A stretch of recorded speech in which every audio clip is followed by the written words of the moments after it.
우리는 신비 속에 살아요. 모든 게 신비로워요. 우리가 마시는 공기에 산소가 21% 있습니다.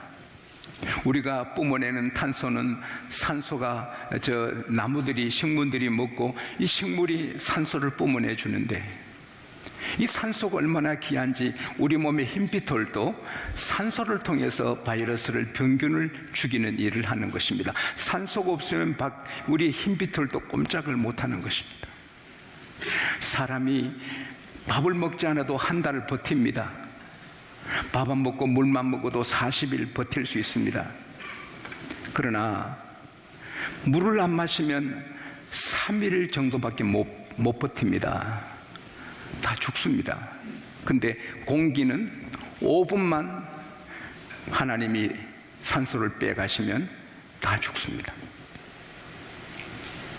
이 산소가 그렇게 중요한데, 지금 21%인데 이보다 좀 더 많아지면 혈압이 올라갑니다. 그리고 좀 더 많아지면 전기 스파크가 일어나도 세상은 불바다가 되어 다 죽습니다. 하나님이 산소만 좀 더 많이 만들어도 우리는 망합니다. 근데 산소가 좀 더 줄어들면 머리가 아프고 쓰러지게 되고, 그리고 불을 켜도 불이 안 붙어 망하는 것입니다. 그러면 누가 이 공기의 산소로 언제나 21%를 유지하게 합니까? 우연히? 우연히는 아닙니다. 하나님이 그렇게 지구를, 여러분을, 저를 살리기 위해서 컨트롤하고 계시는 것입니다. 푸른 하늘, 뭉게구름, 벌과 나비, 새들의 지저김, 아름다운 무지개, 저녁 노을, 아름다운 꽃과 꿀을 만드는 벌,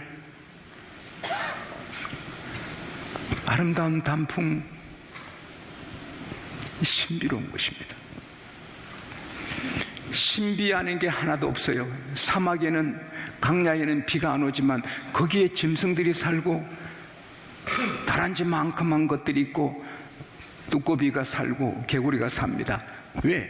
이슬 머금고.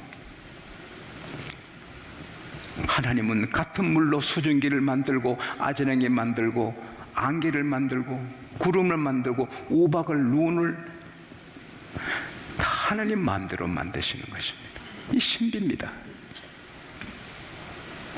그래서 우리는 흥분할 수밖에 없어요. 땅에서 어제 제가 무를 하나 봤는데 무가 이만한데요.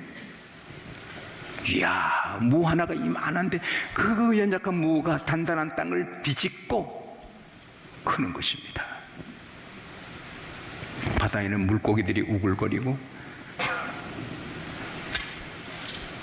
그런데 연어 같은 것은, 제 캐나다에서 사진을 많이 찍었는데, 부화된 곳에서 이 새끼들이 바다로 나가서 한 3년 있다가 다시 산란기에는 꼭 부화된 장소로 다 옵니다.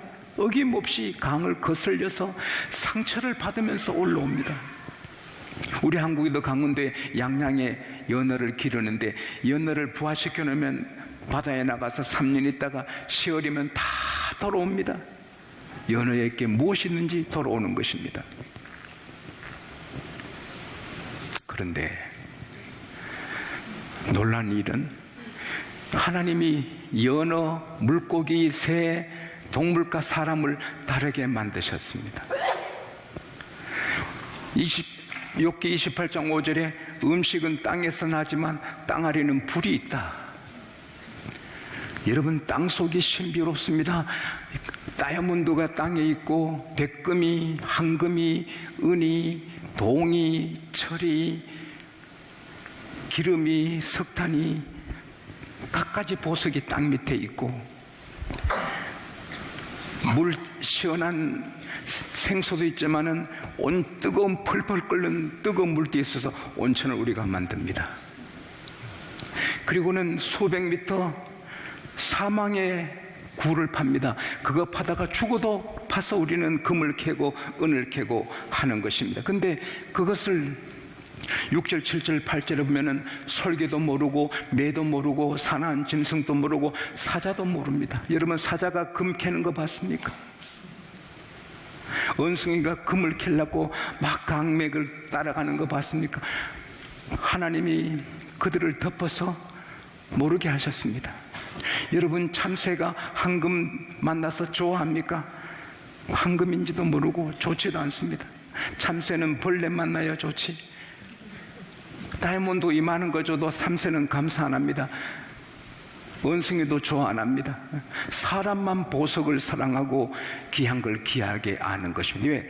하나님이 새 육체, 물고기 육체, 짐승 육체를 그렇게 만들고 사람은 하나님의 형상으로 만드셔서 존귀한 피조물입니다. 피조물의 왕관입니다. 사람은 이 크리에이티브한 아이디어에서 땅을 파고 보석을 즐기고 그것을 활용하는 것입니다. 창세기 1장 26절에서 28절에 보면 하나님께서 말씀하시길 우리가 우리의 형상을 따라 우리 모양대로 사람을 지어서 땅과 바다의 모든 것을 다 다스리게 하자. 그래서 하나님이 그 형상대로 사람을 남자 여자로 만드시고 그들에게 축복하시기를 생육하고 번성하고 땅에 충만하라, 땅을 정복하라, 땅을 다스리라, 그렇게 하신 것입니다. 그래서 우리는 땅을 캐기도 하고 땅에 집을 짓기도 하고, 원숭이는 집을 짓지 않아요. 새도 보금자리 억만 년 지나가도 새는 그런 스타일로 짓는 거지 새가 아파트 지어 살지 않습니다. 원숭이가 아파트 짓고 그렇게 살지 않습니다. 사람은 102층 빌딩도 세우지만은 짐승들은, 사자들은 그는 가지 못합니다. 생각도 못합니다. 사람에게만 크리에이티브한 창의적인 아이디어를 주셔서, 하나님이 주셔서 우리를 개발하고 대학을 만들고 병원을 짓고 인공위성 만들어 달나라도 가고 비행기 만들어 타고 사람만 그렇게 하나님이 해주셨어요. 그래서 우리는 물고기를 죽여도 죄책감이 없고, 양을 죽여도 토끼를 잡아먹어도 죄책감이 없고, 닭을 잡고 개를 잡아먹고 돼지를 잡고 소를 잡아먹어도 잘 먹는데, 사람을 죽이면 양심의 가책이 있는 거예요. 사람은 그만큼 특별한 존재인 것입니다. 근데 하나님께서 어느 정도 지혜의 명철을, 창의적 아이디어를 주셨지만 하나님이 스페셜 위즈덤, 특별한 지혜는 주지 않으셨어요. 우리가 의술이 발달하고 바이타민 만들고 음식을 조심하면 120, 150, 200년 살 수 있어도 영원히 사는 길을 아는 지혜는 사람에게 없어요. 우리가 장국산에 오르고 백두산에 오르고 한라산에 오르고 에베레스트산에 오르고 달나라 갈 수 있어도 천국에 가는 지혜는 우리에게는 없는 거예요. 아무리 사람이 박사가 되고 노벨상을 받아도 제사함 받는 길은 사람이 몰라요. 그래서 성철 스님이 그렇게 앉아서 일평생 솔잎가루, 쌀가루만 드시고 앉아서 주무시고 그렇게 도를 닦으려 했었지만, 내가 책에 보니 그 성철 스님의 마지막 유언이 나는 도를 닦지 못했다. 나는 지옥에 떨어진다. 우리에게는 제사함의 길이 없다. 나는 인생길을 잘못 선택했다. 그리고 돌아가셨습니다. 그는 정직한 어느, 정직한 분입니다. 공자가 내가 아침에 도를 들으면 저녁에 죽어도 좋겠다. 그러나 참도를 공자는 듣지 못했습니다. 사람에게 주지 않았습니다. 그래서 12절부터 13절에 보면은 사람은 그 길을 알지 못하고 땅도 알지 못하고 깊은 물도 지혜가 있다 하지 않는 것입니다. 지혜가 어디 있느냐? 사람에게 가려 있는 것입니다.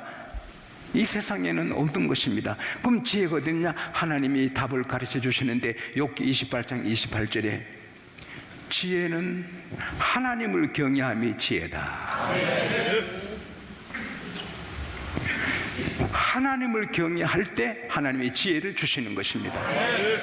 잠언 1장 7절에 여호와를 경외함이 지식의 근본이다. 미가서 6장 9절에 주의 이름을 경외할 때 지혜다. 아무리 연구해도 천국 가는 길은 없고 제사함 받는 길은 없고 영원히 사는 길을 아는 지혜는 인간에게 허락지 않았습니다. 하나님이 갖고 계신데 누구께 주느냐? 하나님을 경외할 때 비로소 주시는 것입니다. 그러면 하나님을 경외하는 게 뭐냐? 그것은 예수 그리스도의 문으로 들어가야 되는 것입니다.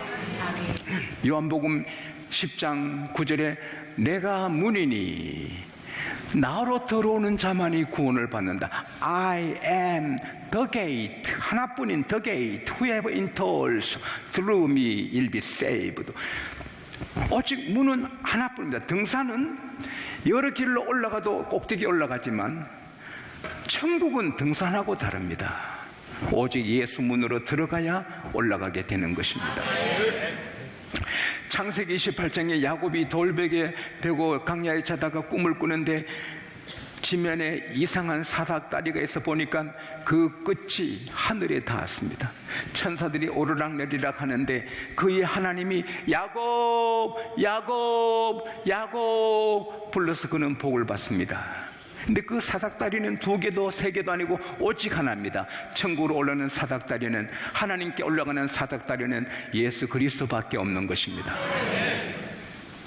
요한복음 14장 6절에 내가 곧 그 길이요 그 생명이요 그 라이프, I am the way and the truth and the life. 내가 곧 그 길이요 진리요 생명이니 나를 말미암지 않고는 아무도 누구든지 하나님께 갈 자가 없다. No one comes to the Father except through me. 나를 통하지 않고는 하나님께 갈 수가 없다. 오직 예수 믿어야 하나님을 경외하게 되는 것입니다. 요한복음 3장 36절에 예수를 영접하는 자는 영생이 있고 예수의 말씀을 순종하지 않은 자는 영생을 보이지도 못하고 하나님의 진노가 그에 있다. 하나님이 아들을 세상에 보내셨습니다. 그 아들을 믿는 자는 영생을 얻는다고 하나님이 약속하셨습니다. 그런데 그 아들을 믿는 자는 심판이 없다고 했습니다. 그러나 그 아들을 믿지 않는 자는 벌써 심판을 받았으니 그 아들 예수의 이름을 믿지 않기 때문이라고 말했습니다. 사도행전 4장 11절 12절에 사람이 던진 돌이 모퉁이 머릿돌이 되었다. 누구든지 다른 이름으로는 구원받을 수 없다. 이 천하에 다른 구원 얻을 이름을 우리에게 주신 일이 없다. 오직 예수뿐이다. 할렐루야. 사도행전 2장 21절에 누구든지 주의 이름을 부르는 자는 구원을 얻으리라. Everyone who calls on the name of the Lord will be saved. 예수 이름을 부르면 구원을 받는 것입니다. 주여 예수님 할 때 그 사람이 하나님을 경외한 사람이 되고 지혜를 얻어 구원받게 되는 것입니다. 디모데전서 2장 4절 5절에 하나님은 모든 사람이 구원을 받으며 진리에 이르기를 원하노라. 하나님은 한 분이시오. There is one God. 하나님은 한 분이시오. 하나님과 사람 사이 중보도 한 분이시다. The mediator of between God and man. 한 분, 지저 크라이스트, 예수뿐이다. 할렐루야. 예수 외에는 구원의 길이 없습니다. 나 하나님 믿어요, 예수 안 믿어요, 그 사람 믿는 게 아닙니다. 예수를 영접한 사람이 하나님을 믿는 사람이 되는 것입니다. 그런 사람에게 하나님이 특별한 지혜를 선물로 주시는 것입니다. 그래서 사람이 몸을 깨끗하게 하고 옷을 깨끗하는 세탁소, 목욕탕을 만들어도 사람의 죄를 깨끗하게 하는 지혜는 없습니다. 근데 예수를 믿으면 하나님의 지혜를 주셔서 내 수많은 일생에 지은 음란하고 더럽고 추하고 거짓말하고 이 모든 부끄러운 죄, 사람의 죄가 얼마나 더러운지 아십니까? 여러분 지금 여기에 항아리 갖다 놓고 여러분이 다 가슴에 침을 뱉어보세요. 몇천 명이 여기 다 침을 뱉었어요. 그 항아리가 얼마나 더러워. 그런데 죄는 그보다 더 더러운 거예요. 근데 그 더러움을 씻는 죄를 없애는 길이 하나님이 주셨어요. 십자가에 달린 예수를 바라보고 믿는 순간에 그 죄가 없어지는 것입니다. 왜? 예수님은 사람이 아닙니다. 여러분과 저의 피에는 언제가 있고 죄가 있어요. 우리 피에는 태어나면서부터 죄인이. 그러나 예수님은 하나님의 아드님이 있어요. 구약에 500번 이상 예언되신 거예요. 남자 옷이 여자 몸에 나시고 처녀 몸에 나시고 베들레헴에 나시고 갈릴리의 복음을 전하셔서 갈릴리를 영화롭게 하시고 예수님이 나귀 타고 입상하실 것, 십자가에 달리실 것, 옷이 제비 뽑힐 것, 다 3일 만에 부활하실 것 그대로 오신 것입니다. 예수님은 하나님이십니다. 하나님의 독생자. 그 피가 고기에서 십자가 달려 피 흘린 그 피를 믿기만 하면 죄는 없어지는 것입니다. 저는 어제 성경 읽다 깜짝 놀랐습니다. 이사야 44장 22절에 내가 너 죄를 빽빽한 구름처럼 가득한 안개처럼 다 없앴으니 내게 돌아오라. 내가 너를 먼저 구속했다. 따라합시다. 하나님은 우리 죄를 다 용서해 놓고 기다리신다. 네. 우리가 오면 용서하는 게 아니라 하나님이 다 예수 십자가 피로 용서해 놓고 누구든지 주님 할 때 죄가 없어지게 되어 있는 것입니다. 그리고 자동으로 하나님의 자녀인 걸 우리가 알게 되는 것입니다. 로마서 8장 16절에 성령의 칠이 우리 영으로 더불어 우리가 하나님의 자녀인 걸 증거하시나니 내 가만히 성령이 너는 하나님의 아들이야 너는 하나님의 딸이야 알게 주시는 것입니다. 보증으로 성령을 주시고 또 의심할까봐 병도 고쳐주시고 무슨 사건을 통해 하나님 만나게 하시고 그리고 방언도 하게 하시고 은사를 주시고 꿈에도 나타나시고 할렐루야. 그리고 가만히 있어도 우리가 영원히 사는 걸 믿게 되는 것입니다. 예수께서 말씀하셨습니다. 누구든지 내 말을 듣고 나 보낸 이를 믿는 자는 영생을 얻었고 요한복음 5장 24절에 완료형입니다. 영생 얻었고 예수 믿은 그날 영생은 내 것인 것입니다. 그걸 아무도 빼앗아가지 못하는 것입니다. 내가 이제 저희에게 영생을 주노니 영원히 멸망치 아니할 터에 저희를 내 손에서 빼앗을 자가 없느니라. 저희를 내주게 해주신 이는 만유보다 크심에 아무도 아버지 손에서 너희를 빼앗을 자가 없네. 지용수의 구원, 성재경 장로님의 구원, 장재건 장로님의 구원은 내가 정장로님이 성장로님이 장장로님이 갖고 있는 게 아니라 주님의 손이 하나님의 손이 있는 것입니다. 아무도 방해 못하는 것입니다. 그리고 늘 재물과 영광과 따라합시다. 생명이니라. 이것은 영생이 아닙니다. 영생은 예수 믿어 벌써 받았습니다. 예수 믿는 순간에 우리는 영생이 내 것입니다. 하나님의 자녀가 되고 천국은 내 것입니다. 여기 생명은 살아가는 동안에 우리 삶이 막 힘이 나는 힘이 나는 생기참을 말하는 것입니다. 왜냐하면은 어린아이가 엄마랑 같이 갈 때 아빠랑 같이 갈 때 힘이 나듯이 우리는 하나님과 함께 가니 늘 힘이 나게 되어 있는 것입니다. 그리고 하나님은 전능하신데 가만히 계신 게 아니고 우리가 잘해도 잘되게 하시고 우리가 실수해도 일으켜서 더 잘되게 해주시는 것입니다. 지용수가 오늘까지 양국교회 섬기면서 다 잘한 게 아닙니다. 내대로 잘한다 했는데 잘못한 것도 있습니다. 그러나 하나님은 그것을 다 합력해서 선이 되게 이루어 주신 것입니다. 로마서 8장 28절에 하나님을 사랑하는 자 곧 그 뜻대로 부르심을 입은 자들에게는 모든 것이 합력하여 선이 된다. 이 말씀이 너무 좋아서 주보 앞에 표지에 있습니다마는 주 예수를 사랑하시면 아멘 하십시다. 그러면 무슨 일이라도 잘 되는 것입니다. 내가 잘해도 잘 되고 내가 실수해도 잘 되는 것입니다. 하나님 해 주시는 것입니다. 하나님은 전능하십니다. 우리를 사랑합니다. 우리 아버지십니다. 능력이 한이 없습니다. 그것으로 도와주시는 것입니다. 전에 스코틀랜드의 한 식당 카페에서 낚시꾼들이 모여서 내가 잡은 물고기는 이만큼 와 이러다고만 옆에 종업원이 차 들고 오다가 뭐 그걸 쳐가지고 쟁반이 날아가고 주전자가 벽을 쳐서 벽이 얼룩졌습니다. 사장님이 아이고 저 깨끗한 벽 저거 얼룩져서 저거 다시 칠하려면 돈 많이 들겠네. 그리고 요정은 또 어려워하고 이런 이산 또 어쩔 줄 모르겠는데 한 신사가 사장님 제가 저 얼룩진 때 그림 한 폭 그릴까요? 예, 그랬어요. 어차피 버린 벽이니까. 세상의 그림이, 이분이 유명한 화가예요. 그분이 바로 야생동물 화가 앤드윈 낸시오인데, 그 큰 화가가 거기에 차 한잔 마실 때 그걸 보고 뿔이 화려한 수사선 한 마리를 쫙 걸어놓고 그게 앤드윈 낸시오 사인을 했습니다. 그 벽이 돈 덩어리가 되고, 그 벽이 그 그림 보러 사람들이 몰려오게 되고 역사적인 식당이 된 겁니다. 자, 그러면 해가지고 준자가 얼룩져서 그렇게 잘 됐지, 조용했으면 그런 일이 없는 것입니다. 우리가 예수 믿으면서 준자를 썼고 교통사고도 나고 실수도 하고 합니다. 그러나 하나님은 거기에 다시 멋진 그림을 그려주시는 것입니다. 그러니 우리는 편안한 겁니다.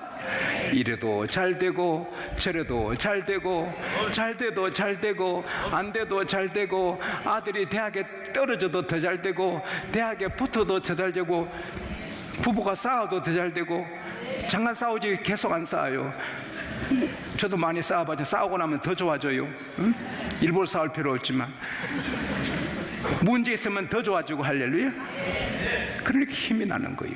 그래서 고린도후서 4장 16절에 그 사람은 후패하나 우리 속은 날로 새롭도다. 예수 믿어도 나이가 들고 주름살이 끼고 하지만 갈수록 부풀고 희망차고 하나님을 바라보고 소망차고 생명이 넘치고, 그렇게 살다가 천국에 입성하는 것입니다. 이런 축복이 어디 있나요? 이건 하나님의 약속입니다. 이미 믿는 우리는 기뻐 뛰어야 됩니다. 시편 68편 3절에 의인은 하나님 앞에 기뻐 뛰논다. 그렇게 살아야 됩니다. 그리고 오늘 처음 오신 분은 오늘 믿어 이 복을 누려야 합니다. 마지막으로 이 말씀 드립니다. 이번 월요일인가 화요일날 서울 어커힐에 있었는데 CNN을 잠깐 틀어봤습니다. 브라질이 울음바다가 됐습니다. 브라질 전체가 통곡을 했습니다. 무슨 일인가? 브라질 대표 선수가 결승전을 하기 위해서 전세 비행기 타고 가다가 비행기가 추락해서 모든 선수 다 죽었습니다. 20명 기자가 다 죽었습니다. 71명이 다 죽었습니다. 그 유능한 사람들이, 그 세계적인 선수가, 그 똑똑한 기자들이 그날 죽을 줄 몰랐습니다. 알았으면 그 비행기 안 타지요. 하나님은 제게, 여러분에게 언제 죽는다는 날짜를 안 알려주십니다. 만일에 하나님이 박경열 장로야 너는 말 안 해지, 그러면 또 걱정. 2050년 몇 월에 죽는다 이런다면 2050년도 몇 년 안 남았어요. 2080년. 그러면 그게 늘 마음에 걸리거든요. 성재경 장로야 너는 몇 월 며칠 죽는다. 그러면 장로님이 힘드십니다. 천국 가는 것도 좋지만 그래서 하나님이 우리 사랑하셔서 편하게 살다 오라고 안 알려주셨어요. 편하게 살다가 내일 오라. 하나님은 내일 죽을지 모레 죽을지 안 알려주세요. 그래서 오늘만, Today is my day, 오늘만 내 날이지 Tomorrow is 모릅니다. Only God knows, 주님만 아십니다. 그래서 믿는 사람은 오늘이 인생의 마지막이라도 괜찮게 복되게 거룩하게 귀하게 살아야 되고, 새 가족은 오늘 믿어야 됩니다. 목사님 말씀 들어보니 천국 있고 예수 믿으면 되는구나, 믿어야 되겠네. 그래, 며칠 연구해보자. 며칠 안에 돌아가실 수 있습니다. 모릅니다. 오늘 믿어 오늘 영생을 얻는 역사적인 날이 되시기를 축복합니다. 네.